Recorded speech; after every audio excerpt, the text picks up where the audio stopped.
트럼프 미국 대통령이 김정은 위원장으로부터 친서를 받은 사실을 공개하며 긍정적인 일이 일어날 수 있다고 말했습니다. 3차 미국 정상회담 가능성도 제기됩니다.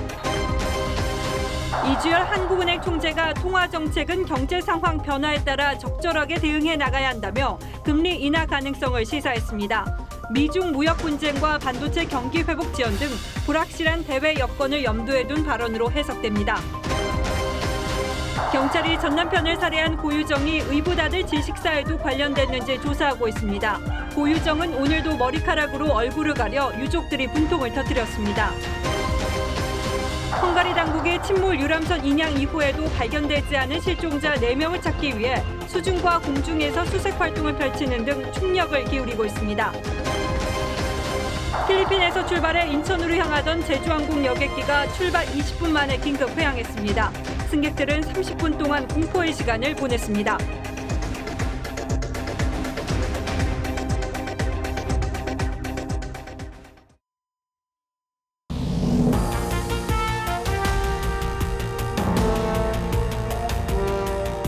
여러분 안녕하십니까? 뉴스9의 신동욱입니다.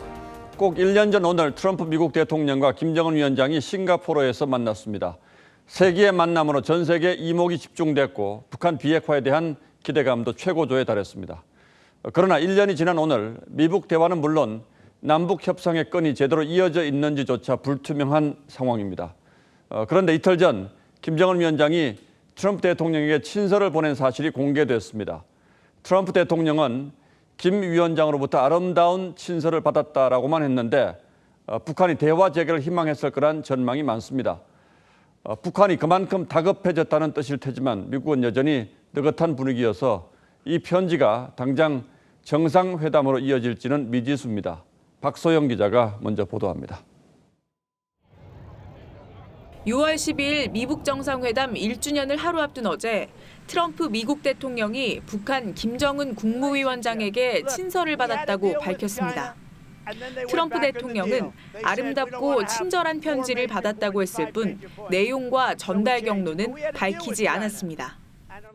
I just received a beautiful letter from Kim Jong-un. I can't show you the letter, obviously, but it was a very personal, very warm, very nice letter. I appreciate it. 김 위원장이 그간 미북 간 교착 상황을 친서로 풀어왔다는 점에서 이번 편지에서 정상회담을 요청했을 것으로 예상됩니다. We have a very good relationship together. Now I can confirm it because of the letter I got yesterday. And I think that something will happen that's going to be very positive. 트럼프 대통령은 긍정적인 일이 일어날 것이라며 회담 개최 가능성을 열어놨지만 서두르지 않겠다고 선을 그었습니다. 지난 하노이 회담에서처럼 실무 협상이 진척되지 않은 상태에서 성급하게 접근하지 않겠다는 뜻으로 풀이됩니다. 존 볼턴 백악관 국가안보보좌관도 같은 날 3차 미북 회담 개최는 언제든 가능하다며 열쇠는 김 위원장이 쥐고 있다고 말했습니다. TV조선 박소영입니다.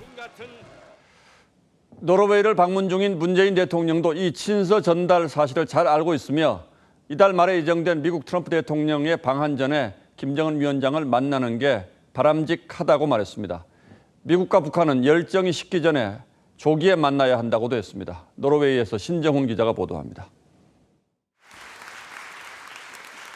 오슬로 포럼에 참석한 문재인 대통령은 북한 김정은 위원장이 트럼프 대통령에게 친서를 전달했다는 사실을 알고 있었고 대체적인 내용도 전달받았다고 말했습니다.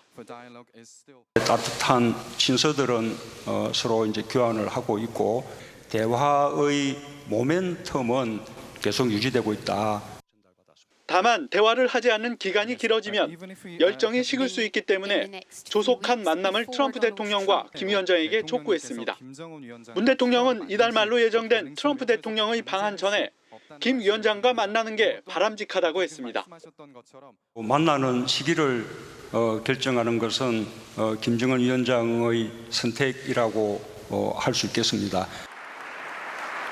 문 대통령은 연설에서 평화가 삶에 좋은 것이란 생각이 모여야 마음의 분단도 치유된다고 말했습니다. 평화가 내 삶을 나아지게 하는 좋은 것이라는 긍정적인 생각이 모일 때 국민들 사이에 이념과 사상으로 나뉜 마음의 분단도 치유될 것입니다. 그러면서 북한 비핵화나 통일 이후가 아닌 지금 누릴 수 있는 평화가 더 중요하다고 강조했습니다. 국민의 삶에 새 평화 구상의 주안점을 둔 문 대통령은 모레 스웨덴 의회 연설에선 한반도 비핵화 방안을 내놓을 예정입니다. 오슬로에서 TV조선 신정훈입니다. 예, 앞서 보신 이런 움직임들로 유추해 보면 지금 대화는 단절돼 있습니다만 그 끈을 잇기 위한 물밑 노력들이 상당히 진행 중인 것 같은데 북한이 오늘 이희호 여사의 별세를 애도하는 조화를 보내왔습니다. 김정은 위원장의 동생 김여정이 직접 판문점까지 조화를 가져와서 전달했지만 조문단은 보내지 않았습니다. 차정성 기자가 보도합니다. 이희호 여사 서거에 조의를 표하기 위해 북측 김여정 부부장 일행은 오후 5시쯤 판문점 북측 지역 통일각에 도착했습니다. 검은색 옷차림의 김여정은 여사를 추모한다는 글귀가 적힌 김 위원장 조화를 전했습니다. 우리 측은 정의용 청와대 국가안보실장과 서호 통일부 차관, 장례위원회를 대표해 박지원 민주평화당 의원이 북측 일행을 맞이했습니다. 그간의 민족 간의 화합과 협력을 위해서 애쓰신 뜻을 받들어서 남북 간의 협력을 계속해 나가기를 바란다는 그런 취지의 말씀이 있었습니다. 정의용 실장은 문재인 대통령에게 보내는 북측의 친서나 메시지는 없었다고 했습니다. 조문 사절단 방안을 기대했지만 무산돼 굉장히 아쉽다는 박지원 의원 말에는 별다른 말이 없었습니다. 뭐 그러한 말씀은 없었고 아니 그런 설명도 없었고 그냥 이 위원장께 그러한 말씀을 드리겠다. 싱가포르에서 열린 1차 미북 정상회담 1주년인 오늘 조의 전달을 계기로 남북 고위급 접촉과 대화가 기대됐지만 만남은 15분에 그쳤습니다. 북한의 조화는 검역을 거쳐 빈소가 마련된 세브란스 병원으로 이동했습니다. 빈소에는 오늘도 이재용 삼성 부회장, 전두환 전 대통령 부인 이순자 여사, 김명수 대법원장, 하토야마 전 일본 총리 등이 찾아 고인을 추모했습니다. TV조선 차정승입니다. 고 장자연 사건의 목격자라며 증언에 나섰던 윤지호 씨가 후원건 반환 소송을 당한 데 이어서 이번에는 홍준표 전 자유한국당 대표 측으로부터 고발을 당했습니다. 윤 씨가 장자연 문건에서 이름이 특이한 국회의원이 있었다고 말한 바 있는데 이 국회의원이 홍 전 대표를 지칭하는 것으로 알려졌고 이에 대해 홍 전 대표 측이 사실 무근이라며 명예훼손 혐의로 윤 씨를 고발한 겁니다. 윤지호 씨를 둘러싼 고소고발이 이렇게 여러 건 동시다발로 일어나면서 윤 씨의 귀국 여부에도 관심이 쏠리고 있습니다. 김주영 기자가 취재했습니다. 지난 3월 과거사진상조사단에 고 장자연 씨 사건에 대한 진술을 하고 나온 윤지호 씨. 모든 정보를 경찰과 검찰 쪽에 넘겨드렸었고 윤 씨는 이날 이른바 장자연 리스트에 특이한 이름의 국회의원이 있다고 진술했다고 밝혔습니다. 특이한 이름의 국회의원이 누군가에 대해서 질문이 나왔었고 명확하게 특이한 이름을 가진 사람으로 사진하고 확인을 했습니다. 윤 씨는 직접 이름을 밝히지는 않았습니다. 그러나 이후 시민단체에 의해 홍준표 전 자유한국당 대표가 당사자인 것으로 지칭됐습니다. 지난 4월 23일에 기자회견을 열면서 이런 내용으로 홍준표 전 대표의 실명까지 공식적으로 거론을 하면서 홍준표 의원 측은 사실 무근이라는 입장. 경찰은 윤 씨 등을 홍 전 대표에 대한 명예훼손 혐의로 고발한 강현재 변호사를 지난 7일 조사하면서 본격 수사에 착수했습니다. 윤 씨의 증언에 대한 신빙성 논란이 거세지면서 추가 형사고발도 이어지고 있습니다. 국회의원을 지낸 박민식 변호사가 오늘 윤 씨가 한국에 머무는 40일간 숙박비 수백만 원을 범죄 피해자 보호기금에서 부당 지원받았다며 검찰에 사기 등 혐의로 고발한 겁니다. 민사소송과 형사고발 등이 이어지고 있는 가운데 해외에 머물고 있는 윤 씨에 대한 수사가 실제 이뤄질지는 미지수입니다. TV조선 김주영입니다. 불법 정치자금 수수 혐의로 유죄를 선고받은 송인배 전 청와대 정무비서관의 판결문에는 양정철 민주연구원장, 안희정 전 충남지사 등 노무현 정부의 인사 여러 명의 이름이 등장합니다. 이들이 노 전 대통령의 후원자였던 고 강금원 창신섬유 회장 소유의 골프장에서 고문료 명목의 돈을 타갔는데 이게 바로 송 전 비서관의 고문료를 불법 정치 자금으로 판단한 근거가 됐다는 겁니다. 윤수영 기자가 그 자세한 내용을 취재했습니다. 고 강금원 창신섬유 회장 소유 골프장에서 급여 등 명목으로 불법 정치 자금을 받은 혐의로 징역 1년에 집행유예 2년을 선고받은 송인배 전 청와대 정무비서관. 송 전 비서관의 판결문엔 골프장 고문으로 위촉된 당시 정황이 고스란히 담겼습니다. 송 전 비서관은 2010년 8월부터 문재인 대통령 비서실 제1부속비서관으로 들어가기 직전인 2017년 5월까지 사실상 이름만 올려놓고 급여 등으로 2억 9,200여만 원을 타갔습니다. 재판부는 송 전 비서관의 채용이 사업 능력보다 정치적인 이유에서 이뤄졌다고 판단했는데 그 근거로 고 노무현 전 대통령을 보좌했던 정치인들을 거명했습니다. 2006년 안희정 전 충남지사를 시작으로 윤태영 전 청와대 대변인, 양정철 민주연구원장 등이 차례로 강 회장의 골프장 고문을 지냈다는 증거 기록을 판단 사유에 포함시킨 겁니다.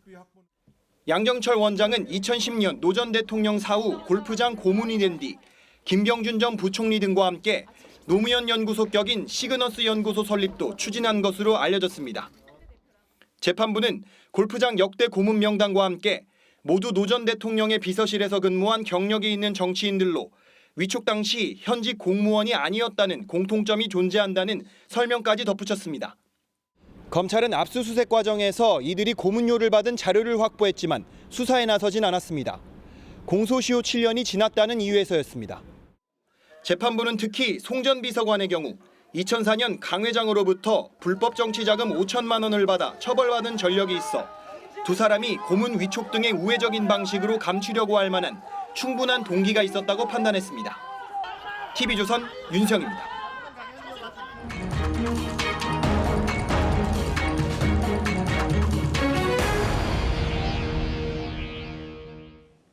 헝가리 침몰 유람선 소식입니다. 침몰 13일 만에 유람선을 인양했습니다만 안타깝게도 아직까지 한국인 실종자 4명은 찾지 못한 상황입니다. 우리 구조팀은 수색 범위를 강 하류 쪽으로 더 넓히는가 하면 수중 음파 탐지기도 동원해서 실종자 찾기에 안간힘을 쓰고 있습니다. 헝가리 현지에서 홍영재 기자입니다. 침몰 유람선 허블레아니오가 기울어진 채 바지선에 올려져 있습니다.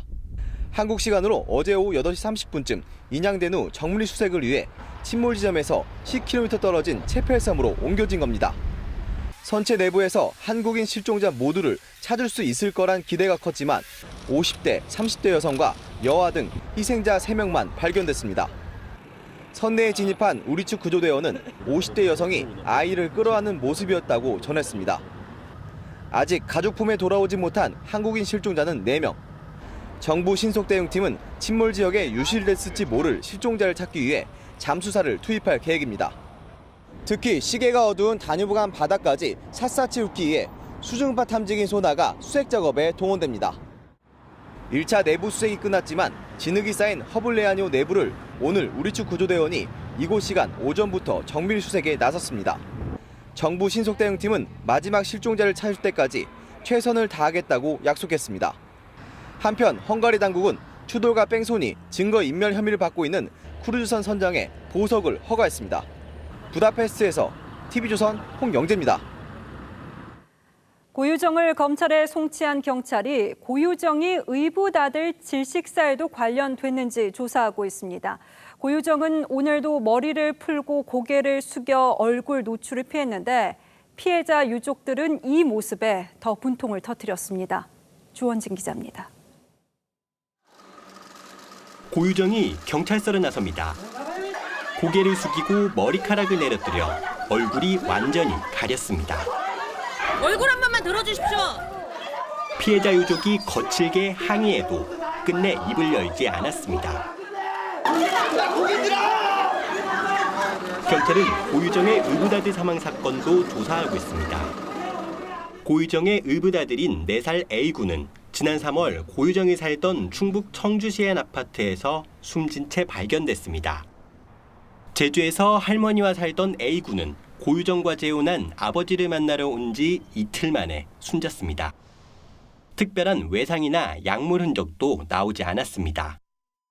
부검의료국과수는 원인을 알 수 없는 질식사로 판단했습니다.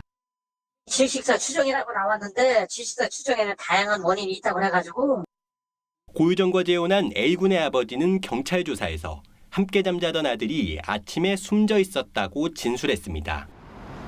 청주 상당경찰서는 고유정이 있는 제주교도소로가 출장 조사를 할 예정입니다. 경찰은 고유정이 재판에 넘겨지는 이달 말까지 을브라드 질식사 연관성 수사를 마칠 계획입니다. TV조선 주원진입니다. 한 30대 고등학교 교사가 학교에서 수업을 하던 중에 경찰에 검거돼 학교 측과 학생들이 놀라는 일이 벌어졌는데요. 알고 보니 이 교사 인터넷 채팅에서 만난 여중생에게 신체 사진을 받아낸 뒤에 유포하겠다고 협박하고 성폭행까지 한 것으로 드러났습니다. 이승훈 기자입니다. 충북 제천시의 한 고등학교입니다. 이 학교 교사 30살 A씨는 지난 2월 인터넷 채팅으로 한 여중생을 알게 됐습니다. A씨는 여중생에게 신체 사진과 동영상을 보내라고 강요했습니다. 사진을 받고 나선 유포하겠다고 협박해 만난 다음 성폭행한 것으로 드러났습니다. 여중생 가족은 지난 4월 경찰에 고소장을 제출했습니다. 경찰은 지난 10일 A씨를 긴급 체포하고 구속영장을 신청했습니다. 사진이나 동영상을 이용해서 협박하는 과정이 있었고 그래서 이제 만나게 됐고 교육당국은 지난 10일 A 교사를 직위 해제했습니다. 사안감사 쪽으로 가야 될 것 같은데요. 수사적인 사안이니까 상황이 이제 어떻게 적어나오는 거에 따라서 충북교육청은 범죄 사실이 입증되면 A씨를 징계위원회에 회부할 계획입니다. TV조선 이승훈입니다. 대한민국에서 가장 유명한 도둑이죠. 한때 대도라 불리면서 세간을 떠들썩하게 했던 조세영이 몇만 원이 든 저금통을 훔치다 붙잡혀서 시선이 집중됐는데요. 이번이 16번째 절도였습니다. 3살 버릇 80까지 간다더니 나이 81에도 절도에 손을 씻지 못한 조세형에 오늘의 포커스를 맞췄습니다. 조세영은 주로 고관대작 등 부잣집을 뚫고 들어가 금고 속 금은 보화를 훔쳤습니다. 보통 사람은 평생 구경도 못할 5.75캐럿 물방울 다이아몬드 같은 귀금속이 부잣집 안방에 쌓여 있었다는 게 드러났죠. 게다가 훔친 돈을 가난한 사람들에게 썼다고 알려지면서 세간에서는 조세형을 대도 또는 의적이라고 불렀습니다. 현대판 홍길동 탄생을 바라는 대중들의 은근한 마음, 이 간 큰 도둑에 쏠린 것이죠. 절도 전과 11범으로 구치소를 탈주한 조세영을 신고해서 금곡해 한 이원주 군과 15년 수감 생활 후 그는 새 삶을 사는 듯 했습니다. 종교인으로 변신하고 경비업체 자문위원으로 일하기도 했지만 2001년 선교차 방문한 일본에서 고급 주택 터리를 시작으로 2013년과 2015년에도 절도 행각은 이어졌습니다. 이거 유리들을 막 다 바삭바삭 깨다가 아마 이웃 주민이 신고를 한 것 같습니다. 근데 저는 너무나 돈에 눈이 멀어가지고. 그는 6.25 전쟁 고아로 보육원에서 자랐습니다. 그때부터 도둑질에 눈을 떠 소년원만 20차례 들락거렸습니다. 어릴 때 배가 고파서 이 두부를 훔쳐 먹고 배를 채우기 위해서 훔쳐 먹다 보니까 이 절도 습관이 몸에 뱄는데 조 씨는 교도소 동료들로부터 다양한 범죄 수법을 더 배워서 나왔다고 말합니다. 지난 1월 조 씨가 서울의 다세대 주택 방범창을 뚫고 들어가 훔친 것은 몇만 원이 든 저금통. 왕년의 대도가 생활비가 없다는 이유로 서민들 돈을 터는 좀도둑 신세가 된 겁니다. 16번째 절도 전과를 앞둔 그는 81살 일생 중 감옥에서만 40년을 넘게 보냈습니다. 수감 생활을 하면서 도둑 기술만 배우고 남의 것에 손대면 안 된다는 가장 기초적인 양심은 배우지 못한 걸까요? 있는 사람의 것을 내가 좀 가져가는 것이 무슨 죄가 되느냐 이런 어떤 죄의식이나 어떤 관념 자체가 상당히 좀 희박한. 안녕하십니까. 실제 그도 7년 전 의미심장한 말을 남겼습니다. 앉으십시오. 생선 가게를 지키라고 뜩 맡겼어, 고향한테. 훈련을 받았었기 때문에 어느 정도 안 먹을지는 몰라도 늘 먹고 싶어. 그렇죠. 언젠간 먹어버려요. 마치 예언처럼 조세영은 도둑질에 다시 발을 담그고 또 담궜습니다. 몇 차례 주어진 인생 전환점을 놓치고 끝내 대도에서 좀도둑으로 전락한 그의 인생이 무척 씁쓸합니다. 뉴스9 포커스였습니다. 이주열 한국은행 총재가 앞으로 통화 정책을 경제 상황에 따라서 대응하겠다고 밝혔습니다. 이 말은 상황이 더 어려워지면 경기 부양을 위해서 금리를 내릴 수도 있다는 뜻으로 해석되죠. 그리고 지난 주말에는 윤정원 청와대 경제수석이 세계 경기 둔화로 우리 경제 성장세가 하락할 수 있다고 경고한 바도 있습니다. 그런데 얼마 전만 해도 문재인 대통령이 우리 경제 상황을 너무 낙관하는 것 아니냐는 보도를 여러 차례 해드린 바가 있기 때문에 이런 상반된 경제 전망을 어떻게 받아들여야 할지 저희도 혼란스럽습니다. 그럼 먼저 이주열 한국은행 총재의 금리 인하 시사 발언 의미와 그 배경을 최원희 기자가 설명하겠습니다. 기준금리 인하에 매번 선을 긋던 이주열 한국은행 총재. 기준금리 인하로 대응할 상황은 아직은 아니지 않느냐. 그런데 불과 12일 만에 입장이 바뀌었습니다. 대외 요인의 불확실성이 크게 높아진 만큼 그 전개 추이와 영향을 면밀히 점검하면서 경제 상황 변화에 따라 적절하게 대응해 나가야겠습니다. 미중 무역 분쟁 장기화와 반도체 경기 회복 지연으로 대외 경제 환경이 크게 달라졌다며 기준금리 인하 가능성을 내비친 겁니다. 윤종원 청와대 경제수석이 지난 7일 언급한 하방 위험 장기화와 같은 맥락에서 우리 경제의 체온이 식어간다는 우려를 내놓은 셈입니다. 실제로 우리나라 수출은 6월 들어서도 16% 넘게 줄면서 7개월 연속 마이너스라는 전망이 나옵니다. 다음 달 발표될 올해 경제 성장률 전망치도 기존 2.5%에서 하향 조정될 가능성이 커졌습니다. 미중 간의 기술 패권 전쟁이라는 영향이 더 크기 때문에 이게 한 번에 쉽게 해결되지는 않을 거라는 거죠. 세계 경제의 불확실성을 더 증폭시킬 수 있는 요인으로 이제 작용을 하고 있기 때문에 아무래도 이제 하방 압력이 더. 기준금리를 결정하는 한국은행의 금융통화위원회는 올해 4번 남은 상황. 전문가들은 한은이 빠르면 3분기에 금리를 내릴 가능성이 있다고 보고 있습니다. TV조선 최원입니다. 예, 이번에는 일자리 문제 좀 보죠. 정부가 지난달 일자리 성적표를 발표했는데 이 역시 애매한 수치가 나왔습니다. 결론부터 말씀드리면 그동안 부진했던 취업자 증가폭이 20만 명대를 회복했습니다만 4% 실업률은 5개월째 이어졌고 실업자 수는 114만 5천 명으로 1999년 통계 집계 이후 가장 많은 것으로 드러났습니다. 우리 경제를 떠받치는 30, 40대와 제조업 일자리는 회복될 기미를 보이지 않고 있습니다.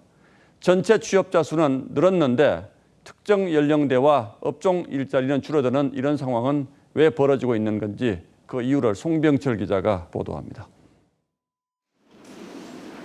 밝은 표정으로 회의에 참석한 홍남기 경제부총리. 통계청이 발표한 고용 동향을 설명하며 정부 고용 정책이 성과를 내고 있다고 자평합니다. 는 전반적인 고용 상황을 보여주는 경제 활동 참가율과 고용률도 모두 개선되었습니다. 지난달 15에서 64세 고용률은 67.1%로 30년 만에 최고치를 기록했습니다. 5월 취업자 수도 1년 전보다 25만 9천 명 늘어 정부 목표치인 15만 명을 웃돌았습니다.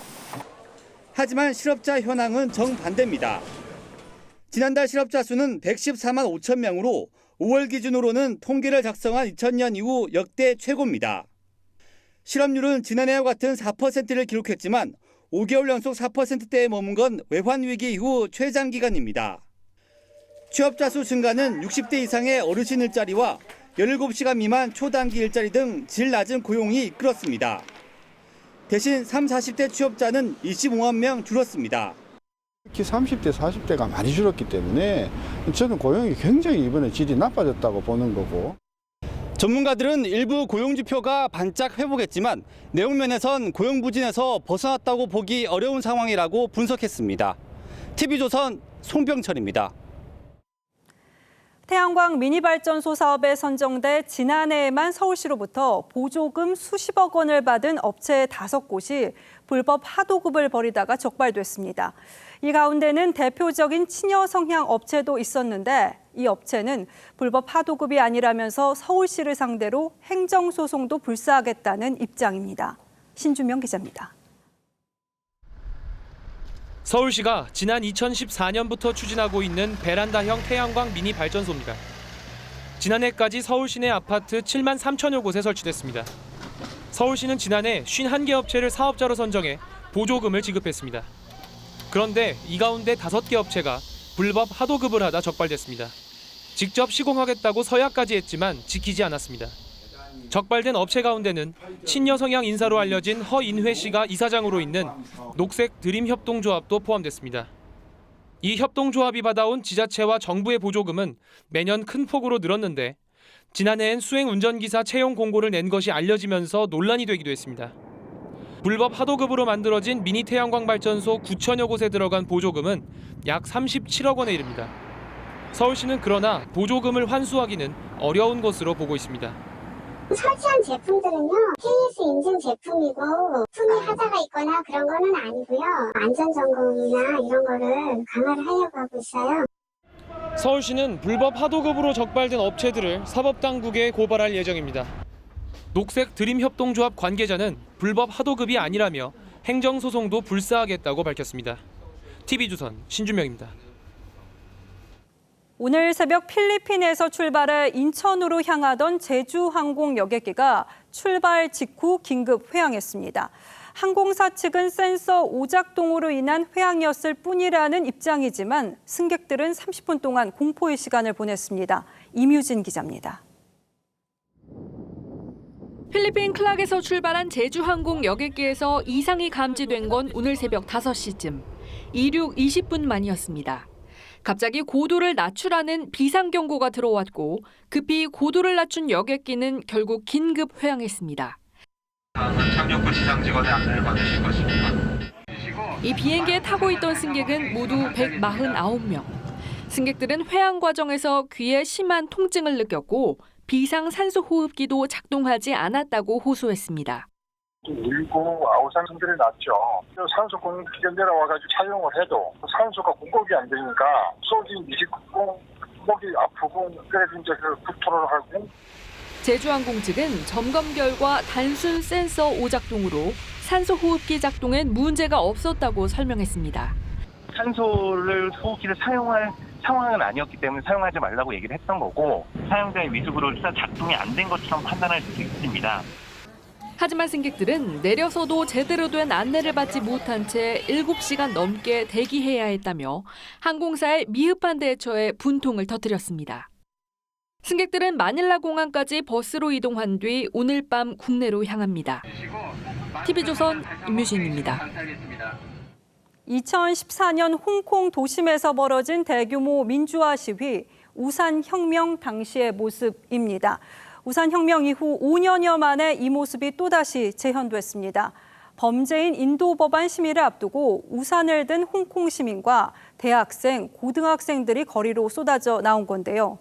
홍콩 정부는 물대포와 체류액을 쏘아도 물러서지 않는 시위대의 기세에 눌려서 결국 오늘로 예정된 심의를 연기했습니다. 유지연 기자입니다. 경찰이 쏜 체류가스를 피해 달리는 사람들. 홍콩 민주화 시위의 상징인 우산이 바닥에 뒹굴고 마스크를 쓴 시민들은 연신 눈물을 훔칩니다. 범죄인 인도 법안 2차 심의가 예고된 오늘 홍콩 시민 수만 명이 거리로 나왔습니다. 홍콩 중문대학 등 7개 대학 학생회가 동맹휴업했고 50여 개 사회복지단체 회원 2,000명과 캐세이 퍼시픽 등 400여 개 기업 근로자, 72개 고교 학생들도 동참했습니다. 지난 9일 100만 명이 모인 이후 사흘 만입니다. 主要係林鄭下台，同埋係要撤回呢一個嘅修訂逃犯條例嘅一個。 시위대가 도로를 점거하고 바리케이드를 설치하자 경찰은 물대포와 최루탄으로 대응하면서 부상자가 속출했습니다. 未來我相信嗰1、2個禮拜，我哋仍然都係會車輪戰咁會出嚟。我哋想表達翻，我哋係反對引渡條例嘅。 미국과 영국이 여행 주의를 권고할 정도로 시위가 격렬해진 가운데 정부는 법안 심의 연기를 발표했습니다. 야당과 시민단체는 이 법안이 반중 인사의 중국 본토 송환으로 악용될 것이라고 반대하고 있습니다. 중국에 의해 홍콩의 핵심 가치인 자유가 위협받는 상황이 시위의 동력이 된 만큼 이번 시위가 제2의 우산혁명이 될 수 있다는 전망이 나옵니다. TV조선 유지현입니다.